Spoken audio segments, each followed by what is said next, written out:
নাবালিকা অপহরণকে কেন্দ্র করে এখন উত্তেজনার পারদ চড়ছে চুরাইবাড়িতে। এই অবস্থায় পলাতক রয়েছে অভিযুক্ত। উত্তর জেলার ত্রিপুরা অসম সীমান্তবর্তী চুরাইবাড়িতে এক নাবালিকা অপহরণের ঘটনাকে কেন্দ্র করে বর্তমানে চাঞ্চল্যের সৃষ্টি। অপহৃতা নাবালিকাকে উদ্ধার করা হলেও মূল অভিযুক্ত এখনো পলাতক রয়েছে। অভিযোগ অনুযায়ী ঈদের দিন বৃহস্পতিবার সন্ধ্যার পর চুরাইবাড়ি থানাধীন পূর্ব ফুলবাড়ি গ্রাম পঞ্চায়েতের ২ নম্বর ওয়ার্ডের খাতিমপাড়া এলাকার বাসিন্দা শরীফ উদ্দিন, বয়স আনুমানিক ২২ বছর, এক ১৩ বছরের নাবালিকাকে অপহরণ করে নিয়ে যায় এবং ঘটনার পর নাবালিকার মা চুরাইবাড়ি থানায় লিখিত অভিযোগ দায়ের করেছেন। পরিবারের অভিযোগ হচ্ছে, মামলা দায়েরের পর স্থানীয় পঞ্চায়েত সদস্য আয়াজ আলী তাদের উপর মামলা প্রত্যাহারের জন্য চাপ সৃষ্টি করেন।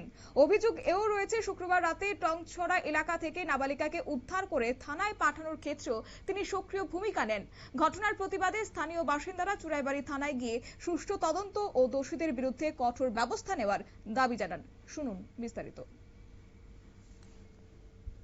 এটা বয়স হচ্ছে মাত্র 12+ জাস্ট। মেয়েটারে কালকে রাতে থেকে কিডন্যাপ করে লইয়া গেছে গিয়া। কে লইয়া গেছে গিয়া? তারা ডাইরেক্টলি কইছে যে আয়াজ মেম্বার কংগ্রেসের পূর্ব চুরাইবাড়ির ২ নম্বর ওয়ার্ডের মেম্বার, তার একটা কেশার আছে এখানে।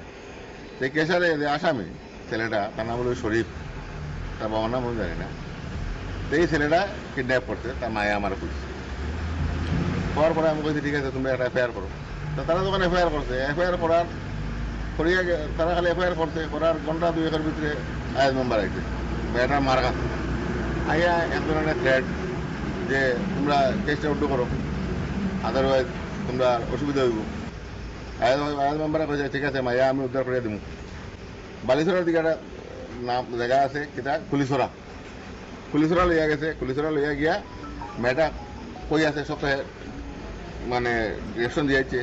দেওয়ার পরে কইছে মেয়েটা উঠে গেছে, মেয়েটারে গিয়ে লইয়া তারা গিয়ে মেয়েটারে লইয়া আইছে। লইয়া আইয়া পুলিশে জানানি হয়েছে।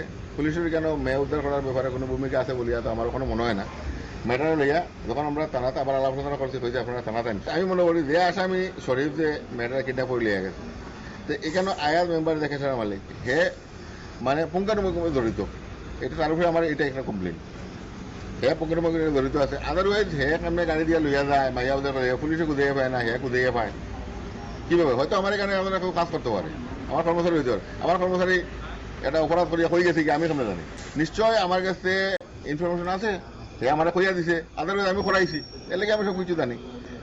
তারপরে আমার সন্দেহটা একটা হইতেছে, কেন মেয়ের মারে ইয়া হে প্রেশার দে যে তুমি কেসটা উঠাও। এর লেগে আয়াজের উপরে একটা এফআইআর হয়েছে, একটা এফআইআর হয়েছে আমরা আয়াজের উপরে।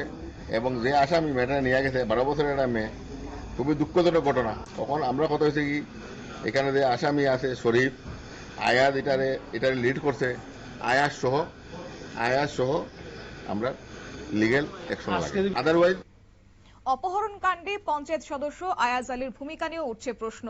স্থানীয়দের অভিযোগ হচ্ছে, ওই এলাকায় অতীতেও একই ধরনের নাবালিকা নিখোঁজ বা অপহরণের ঘটনা ঘটেছে, তাই তারা নারী পাচার চক্রের সম্ভাবনা উড়িয়ে দিচ্ছেন না।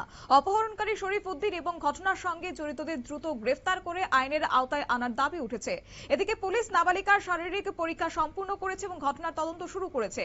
শুক্রবার রাতে অভিযুক্তের বাড়িতে অভিযান চালানো হলেও তাকে পাওয়া যায়নি। তবে পুরো ঘটনাকে ঘিরে বর্তমানে চুরাইবাড়ি এলাকায় উত্তেজনা কিন্তু রীতিমতো বিরাজ করছে। নিয়ে নিচ্ছে ছোট্ট একটি বিজ্ঞাপন বিরতির সঙ্গে থাকুন।